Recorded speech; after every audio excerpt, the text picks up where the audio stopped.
வணக்கம். இன்னைக்கு நாம நீங்க பகிர்ந்துகிட்ட மலைகள் அற்ற கடலின் தியானம் அந்த நூலை பத்தி கொஞ்சம் ஆழமா பேசலாம்னு இருக்கோம். ஆமா, கண்டிப்பா. குறிப்பா ஜென் குரு டோகனோட சிந்தனைகள், யதார்த்தம், நம்மளோட உண்மையான ஸ்வயம், அப்புறம் அந்த அக அமைதி பத்தி அவர் என்ன சொல்றாரு.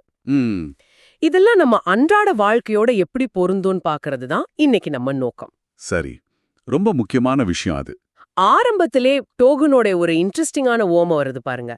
கடல்ல படகுல போனா கடல் வட்டமா தெரியுமா? ஆமா. ஆனா நிஜத்துல கடல் அப்படி இல்லையே. அதோட வடிவங்கள், இயக்கங்கள் அதுக்கு கணக்கே இல்ல. நம்ம பார்வை எவ்ளோ தூரமோ அவ்ளோதான் நமக்கு தெரியும்னு சொல்றாரு. கேட்க சிம்பிளா இருந்தாலும் இதுல ஏதோ ஆழமான விஷயம் இருக்கிற மாதிரி தோணுது. இது எப்படி புரிஞ்சுக்கிறது? கரெக்டா சொன்னீங்க. இது மேலோட்டமா பார்க்க ஒரு சாதாரண ஓம மாதிரி தெரியலாம். ஆனா டாகன் இத வழியா நாம யதார்த்தத்தை எப்படி பார்க்கறோங்கிற அந்த அடிப்படைய கேள்வி கேட்கிறாரு. அப்படியா? ஆமா. நம்ம புலன்கள் வழியா நாம உணர்ற உலகம். இங்க கடல் வட்டமா தெரியறது. அது யதார்த்தத்தோட ஒரு தோற்றம் மட்டும்தான். நம்ம பார்வை, நம்ம கருவிகள், நம்ம மனசோட அந்த எல்லைகள் அதுக்குட்பட்டது அது. சரி. ஆனா உண்மையான யதார்த்தம் இருக்கே, அது எல்லையற்றது, பல பரிமாணங்கள் கொண்டது, கணிக்கவே முடியாத வடிவங்களை கொண்டதுன்னு டாகன் சொல்றாரு. ம். இது பொதுவா கிழக்கத்திய தத்துவங்கள் யதார்த்தத்தை அணுகிற விதத்தோட ஒத்துப்போகுது பாருங்க. ஓஹோ. அவங்க யதார்த்தத்தை பல அடுக்குகளா வெறும் கண்ணுக்கு தெரியற பொருளுக்கு அப்பாலையும் பார்க்கறாங்க. ஆனா மேற்கத்திய அறிவியல் அணுகுமுறை பெரும்பாலும் நம்மால அளக்க முடியற, பார்க்க முடியற அந்த பருப்பொருள் சார்ந்த ஒற்றை யதார்த்தத்துல தான் அதிக கவனம் செலுத்துது. யதார்த்தத்தோட பல அடுக்குகள்னு சொன்னீங்க. இந்த நூல் அதை எப்படி விளக்குது? டவுகன் பார்வையில யதார்த்தம்னா அது ஒரே மாதிரி இல்லையா? இல்ல, ஒரே மாதிரி இல்ல. இந்த நூல் யதார்த்தத்தை ஒரு 3 முக்கிய நிலைகளா பிரிச்சு காட்டுது. முதல் நிலை மாறாத மெய்மை. மாறாத மெய்மை. ஆமா, இதுதான் நம்மளோட உண்மையான அடிப்படை இருப்பு. இது காலத்தால மாறாது, கண்ணுக்கு தெரியாது. ஆனா ரொம்ப ஆழமான தியானத்திலேயோ இல்ல அமைதியான நேரத்திலேயோ நம்மால உள்ளுக்குள்ள உணர முடியும். இது நம்ம ஆத்மா இல்லனா மெய்ப்பொருள்னு சொல்லலாம். சரி. ரெண்டாவது, மாறும் யதார்த்தம். இதுதான் நம்ம பொதுவா உணர்ற உலகம். நம்ம உடம்பு, எண்ணங்கள், உணர்ச்சிகள், சுத்தி இருக்கிற இயற்கை, சீசன் மாறுறது, பிறப்பு, இறப்பு எல்லாமே இதுல அடங்கும். ஓ, நாம பாக்குறது, அனுபவிக்கிறது எல்லாமேவா? ஆமா. இது ஏன் மாறும் யதார்த்தம்னா, இது ஒவ்வொரு செகண்டும் மாறிக்கிட்டே இருக்குது. எதுவுமே நிரந்தரம் இல்ல. இது ஒரு சார்புநிலை யதார்த்தம்னு சொல்றாங்க. அதாவது ஒண்ணு சார்ந்து இயங்குது. சரி. மூன்றாவது? மூன்றாவது கனவு நிலை. இது கொஞ்சம் இன்ட்ரெஸ்டிங்கான விஷயம். கனவு நிலையா? ஆமா. கனவு நிஜம் இல்லைன்னு நமக்கு தெரியும். ஆனா கனவுல நடக்கிறது நம்மள பாதிக்குது இல்லையா? ஆமா ஆமா, பயங்கரமான கனவு கண்டா நெஞ்சு படபடக்குமே. அதேதான். கனவுல வர்ற சந்தோஷம் கூட நிஜமான சந்தோஷ உணர்வு தரும். அதனால கிழக்கத்திய ஞான மரபுகள் கனவு நிலையையும் ஒருவிதமான யதார்த்தமா ஏத்துக்கிறாங்க.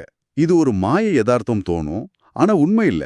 கடல் ஓரத்துல அடிவானம் தெரியற மாதிரி, ஆனா அங்க போக முடியாது. ஒரு நிமிஷம். கனவு நிலையையும் யதார்த்தம் சொல்றது கொஞ்சம் குழப்பமா இருக்கே. இல்லாத ஒண்ணு எப்படி யதார்த்தமாகும்? இது எப்படி நம்ம அன்றாட வாழ்க்கைக்கு பொருந்தும்? நல்ல கேள்வி கேட்டீங்க. யதார்த்தங்கிறத வெறும் கண்ணுக்கு தெரியற உண்மைன்னு மட்டும் பார்க்காம, நம்ம அனுபவத்தை எது பாதிக்குதோ அதுவும் ஒரு வகை யதார்த்தமே அப்படிங்கிற கோணத்துல பார்த்தா இது புரியும். ஓ, சரி சரி. கனவுகள் நம்ம உணர்ச்சிகளையும் சில சமயம் நம்ம முழிச்சிட்டு இருக்கிற மனநிலையையும் கூட பாதிக்குது தானே. ஆமா. அதே மாதிரி தான் நம்ம கற்பனைகள், பயங்கள், நம்பிக்கைகள் அதெல்லாம் ஒரு பொருளா இல்லைனாலும் நம்ம செயல்களையும் வாழ்க்கையையும் பாதிக்குது. அதுங்க ஒரு விதமான மாய யதார்த்தமா வேலை செய்யுது. இந்த 3 நிலைகளையும் நாம பிரிச்சு பார்க்க கத்துக்கிறது ரொம்ப முக்கியம். எப்படி முக்கியம்னு சொல்றீங்க?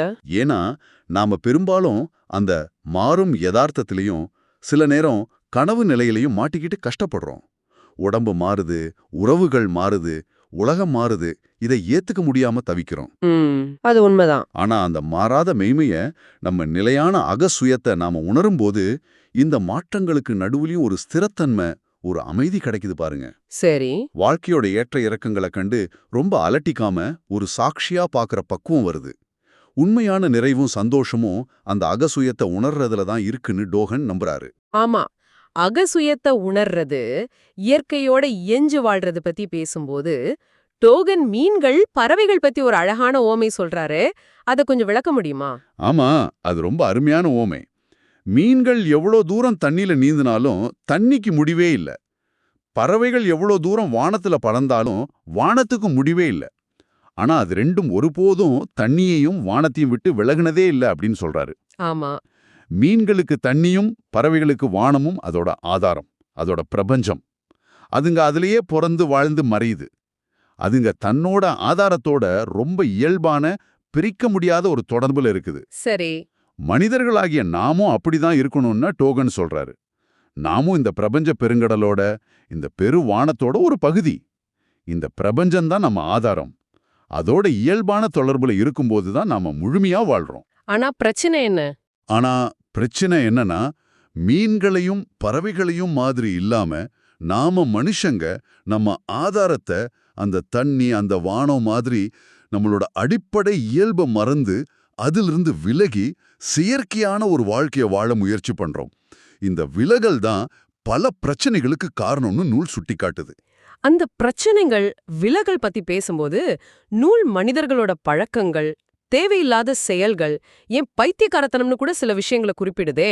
அது கொஞ்சம் கடுமையா தெரியுதே. பார்க்க கடுமையானதா தோணலாம். ஆனா அது உண்மையை சுட்டிக்காட்டுற நோக்கத்துல சொல்லப்பட்டது. மீன்களும் பறவைகளும் எப்படி இயல்பா தேவைக்கு ஏத்த மாதிரி மட்டும் செயல்படுதுன்னு டோகன் சொல்றாரு. பசிச்சா சாப்பிடும், ஆபத்து வந்தா தப்பிக்கும், அவ்வளவுதான். ஆனா நாம அப்படி இல்ல. தேவை முடிஞ்ச பிறகும் பழக்கத்தோட காரணமா பல வேலைகளை செஞ்சுக்கிட்டே இருக்கோம். ஓ, உதாரணத்துக்கு? நூல் சில உதாரணங்கள் கொடுக்குது பாருங்க. சும்மா பிஸியா இருக்கணுங்கிறதுக்காகவே தேவையில்லாத வேலைகளை செய்யறது. ஹென்ரி ஃபோர்ட் தேவைக்கு மேல சொத்து சேர்த்த பிறகும் ஒரு மெஷின் மாதிரி உழைச்சுது. நம்ம உடம்போட தேவைகளை தாண்டி செக்ஸ் மாதிரியான விஷயங்களையே எப்பவும் யோசிச்சுட்டு இருக்கிறது. சிகரெட் பிடிக்கிறது, தண்ணி அடிக்கிறது மாதிரி உடம்புக்கு கெடுதலான பழக்கங்கள். நேரத்தை கொல்றதுக்காக அரட்டை அடிக்கிறது, தேவையில்லாத கேளிகள்ல மூழ்கிறது, இதெல்லாமே நம்ம இயல்பான ஆதாரத்திலிருந்து விலகி பழக்கங்களுக்கு அடிமையாகிட்டதை காட்டுது. அப்போ போர் பத்தி சொல்றது? இன்னும் பெரிய அளவுல பார்த்தா போர் மாதிரி விஷயங்களை உச்சகட்ட பைத்தியக்காரத்தனம்னே சொல்லுது நூல். அப்படியா? ஆமா. மனித இனத்தோட பெரும் பகுதியை அழிக்கிறதுக்காகவும் ஆயுதங்களுக்காகவும் இவ்வளவு வளங்களை செலவு பண்றது எந்த விதத்துல அழிவுபூர்வமானது? யோசிச்சு பாருங்க. ஹிட்லர் மாதிரி தனிப்பட்ட ஆளுங்களோட வெறுப்பும் அதிகார ஆசையும் எப்படி லட்சக்கணக்கான உயிர்களை பழி வாங்குச்சுன்னு பாக்குறோம். அரசியல்வாதிகளோட அந்த அடங்காத அதிகார வெறியே ஒரு நோய் மாதிரிங்கிறாரு டோகன்.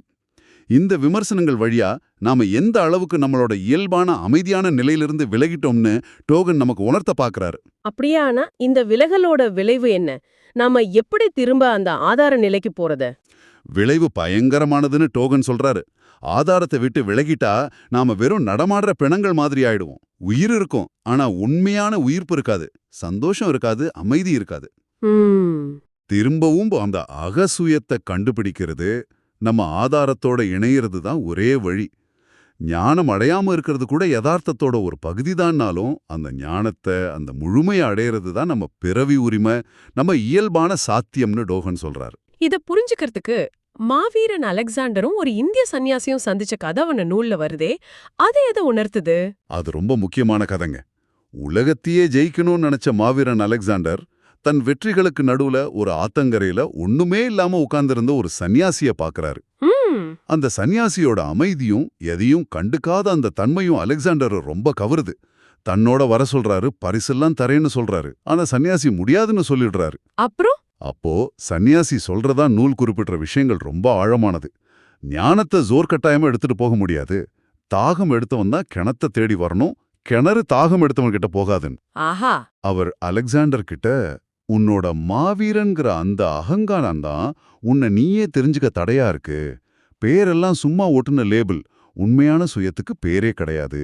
நீ உலகத்தை ஜெயிக்கிறதா நினைக்கிற, ஆனா உன்னை நீயே இன்னும் ஜெயிக்கல. உண்மையான பயணம் உள்ளுக்குள்ள போறதுதான் அப்படின்னு சொல்றதா கதை போகுது. இதுல பெரிய கருத்து இருக்குதே. ஆமா. இந்த கதை வெளி உலக வெற்றிகளையும் அதிகாரத்தையும் பெருசா நினைக்கிற மேற்கத்திய மனநிலைக்கும் அக அமைதியையும் சுய உணர்தலையும் முக்கியமா நினைக்கிற கிழக்கத்திய ஞான மரபுக்கும் உள்ள வித்தியாசத்தை அழகா காட்டுது. இன்னொன்னு, ஞானம்ங்கிறது வெறும் அறிவில்ல, அது ஒரு அனுபவம். தாகம் தீரணும்னா நாம தண்ணி குடிக்கணும். இன்னொருத்தர் குடிக்கிறத பத்தி படிச்சா தாகம் தீராது இல்லையா? உண்மைதான். அது மாதிரி ஞானத்தை நாமளே அனுபவிக்கணும். சரி, அந்த அனுபவத்தை அடையிறது எப்படி? டோகன் ஒரு இடத்துல, நீங்க புத்தரா இருக்கீங்களோ இல்லையோ கவலைப்படாதீங்க, சரியான நேரம் வரும்போது மலர்வீங்கன்னு சொல்றாரு. அதே நேரம் புத்தரா மாறுறத தடுக்கிறது நீங்களேன்னு சொல்றாரு. இது கொஞ்சம் முரணா இல்லையா? நாம் என்ன செய்யணும்? சும்மா காத்துட்டு இருக்கணுமா? இது பார்க்க முரணா தோணலாம், ஆனா அதுல ஒரு நுணுக்கமான செய்தி இருக்கு. கவலைப்படாதீங்கன்னு சொல்றதோட அர்த்தம் என்னன்னா, ஞானம் அடையணுமேங்கிற பதட்டத்திலயோ ஆசையிலயோ சிக்கிக்காதீங்கிறது தான். அந்த பதட்டமே ஒரு தடையா மாறிடும். ஓ, ஆனா சும்மா காத்துட்டு இருக்க சொல்லல, புத்திசாலித்தனமா காத்திருங்கங்கிறாரு. அந்த காத்திருப்பியே ஒரு தியானமா, ஒரு விழிப்புணர்வா, ஒரு ஆனந்தமான மௌனமா மாத்துங்க. சரி, அப்போ தடுக்கிறது நீங்களேன்னு சொல்றது மூலமா ஞானங்கிறது வெளியிலிருந்து வர்ற ஒண்ணு இல்ல. அது ஏற்கனவே நமக்குள்ள இருக்கு. ஆனா நம்ம மனசோட ஓட்டங்கள், பற்றுதல்கள், நம்ம அகங்காரம் இதெல்லாம் அதை மறைச்சிட்டு இருக்குங்கிறத உணர்த்துறாரு. அந்த தடைகளை நாம தான் நீக்கணும். அந்த தடைகளை நீக்கிறதுக்கு என்ன வழிமுறைகள் சொல்றாரு? வழி அறிவுபூர்வமான புரிதலோ புத்தகம் படிக்கிறதோ மட்டும் இல்ல. அது நேரடி அனுபவம் சார்ந்தது. டோகன் சொல்றது என்னன்னா, கண்களை மூடி உங்க எலும்புகளுக்கு பின்னாடி மறைஞ்சிருக்கிற உங்க சுயத்துக்குள்ள நேரடியா ஊடுருவி போங்க என்பதுதான். அதுக்கு என்ன கருவிகள்? இதுக்கு முக்கிய கருவிகளா சொல்றது தியானம், அப்புறம் எல்லாத்தையும் பட்டுக்காம விடுவிக்கிற மனநிலை, லெட் கோ, அடுத்து நடக்கிறத உணர்ச்சி வசப்படாம கவனிக்கிற ஒரு சாட்சி நிலை, வாட்சர். Let go, watcher. கொஞ்சம் விளக்கமா சொல்லுங்களேன். லெட் கோ அல்லது விட்டது விதல்னா, நம்மளோட விருப்புகள், கருத்துக்கள், பழைய நினைவுகள், எதிர்கால கவலைகள்னு எதையுமே இறுக்கமா பிடிச்சுக்காம அதெல்லாம் ஆத்து தண்ணி மாதிரி வர்றதையும் போறதையும் அனுமதிக்கிறது. சரி. வாட்சர் அல்லது சாட்சி நிலைங்கிறது நம்ம மனசுல தோன்ற எண்ணங்கள், உணர்ச்சிகளுங்கிற நாடகத்துல நாமளே ஒரு கேரக்டரா மாறிடாம கொஞ்சம் தள்ளி நின்னு அதை ஒரு பார்வையாளனா கவனிக்கிறது. இந்த மனநிலைகள் தியானம் செய்ய செய்ய வலுவாகும். நூல்ல வர்ற ஜென் கவிதைகள் கூட இந்த மாதிரி ஆழ்ந்த தியான அனுபவங்களோட வெளிப்பாடுகள் தான். ஆமா, சில கவிதைகள் ஞாபகம் வருது. நீரை அள்ளுங்கள், சந்திரன் உங்கள் கைகளில் உள்ளது அப்படிங்கிற மாதிரி வரிகள். இது எதை குறிக்குது? நீரை அள்ளினா சந்திரன் கைகள்லங்கிறது நாம மனசை அமைதிப்படுத்தி நிகழ்காலத்துல முழுமையா இருக்கும்பொழுது பிரபஞ்சத்தோட மைமை சந்திரன் நம்ம அனுபவத்திலேயே கையில் இருக்கிற தண்ணியில பிரதிபலிக்குங்கிறத குறிக்குது. ஓஹோ. புத்தரோட இருப்ப இல்லனா நம்ம மேன்மைய நாம இருக்கிற இடத்திலேயே உணர முடியும். வானம்பாடி நாள் முழுக்க பாடுது, ஆனா அந்த நாள் அதுக்கு போதவில்லைங்கிறது வாழ்க்கையோட ஒவ்வொரு கணமும் ரொம்ப மதிப்பு மிக்குது. அத விழிப்புணர்வோட முழுமையா வாழுங்கன்னு சொல்ற மாதிரி. சரி. காத்து அடங்குது, ஆனா பூக்கள் இன்னும் விழுது. இது எல்லாத்தையும் அமைதியா பற்று இல்லாம கவனிக்கிற ஒரு தியானியோட மனநிலைய, அந்த சாட்சி நிலைய அழகா படம் பிடிக்குது.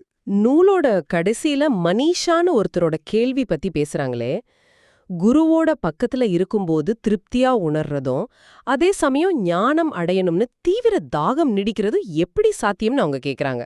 இதுக்கு என்ன பதில் சொல்லப்படுது? அதுக்கு நூல் சொல்ற பதில் என்னன்னா, குருவோட அருகாமையால கிடைக்கிற அமைதியோ திருப்தியோ தற்காலிகமானது. அது கடன் வாங்கின மாதிரி. ஓ, அப்படியா? ஆமா, உண்மையான ஞானம்ங்கிறது அறிவுபூர்வமான புரிதலோ மத்தவங்கிட்ட இருந்து நாம வாங்குற அமைதியோ இல்ல. அது நமக்குள்ளேயே நிகழ வேண்டிய ஒரு முழுமையான மாற்றம், ஒரு அனுபவம். அதுக்கு முழுமையான அர்ப்பணிப்பு. எல்லாத்தையும், நம்ம அகங்காரம், நம்ம பற்றுதல்கள், நம்ம பயங்கள் எல்லாத்தையும் விட்டுவிட தயாரா இருக்கிறது டோட்டல் லெட் கோ அவசியம். தியானத்துல உருவகமா செத்து போறது, அதாவது நம்ம பழைய அடையாளங்களையும் பற்றுக்களையும் கைவிடுறது, அந்த அழியாத மெய்மையை கண்டுபிடிக்க உதவும்னு நூல் சொல்லுது. சரி. உண்மையான ஞானத்தை அனுபவபூர்வமா உணர்ந்துட்டா இந்த உலகத்துல இருக்கிற எல்லாரும் அடிப்படையில புத்தர்கள் தான், சிலர் இன்னும் அதை உணராம தூங்கிட்டு இருக்காங்க அப்படிங்கிற புரிதல் வரும்னு சொல்லுது. அந்த தாகம் நல்லது, அதுதான் நம்மள முழுமையான அனுபவத்தை நோக்கி தள்ளும். ஆஹா. டோக்கனோட பார்வையில யதார்த்தத்தோட பல பரிமாணங்கள், நம்ம நிலையான அகசுயத்தோட முக்கியத்துவம், நம்ம இயல்பான ஆதாரத்திலிருந்து விலகி பழக்கங்களுக்கு அடிமையாகிறதோட சிக்கல்கள், திரும்ப அந்த ஆதாரத்தோட இணைய தியானம், லெட் கோ, சாட்சி நில மாதிரி வழிகள்னு பல விஷயங்களை இன்னைக்கு பார்த்தோம். இதெல்லாம் உங்களுக்கும் எனக்கும் என்ன செய்தியை தருது? மிக முக்கியமான செய்தின்னு நான் நினைக்கிறது இதுதான். மீன் தண்ணியோடவும் பறவை வானத்தோடவும் எப்படி இயல்பா இணைஞ்சிருக்கோ அது மாதிரி நாமளும் நம்ம உண்மையான மாறாத அமைதியான அடிப்படை இயல்போட திரும்ப இணையணும். சரி. அந்த இணைப்பு தான் தேவையில்லாத பயங்கள், கவலைகள், பழக்கங்கள்ல இருந்து நம்மளை விடுவிச்சு உண்மையான சுதந்திரத்துக்கும் நிறைவுக்கும் அமைதிக்கும் வழிவகுக்கும். இந்த உணர்தல் வந்துட்டா வாழ்க்கை ஒரு போராட்டமா இல்லாம ஒவ்வொரு கணமும் நடக்கிற ஒரு ஆனந்தமான நடனமா மாறிடும். புத்தத்தன்மைங்கிறது ஏதோ ஒரு இலக்கு இல்ல, அது நம்ம வாழ்ற விதத்துல நம்ம ஒவ்வொரு செயல்லையும் வெளிப்பட வேண்டியது.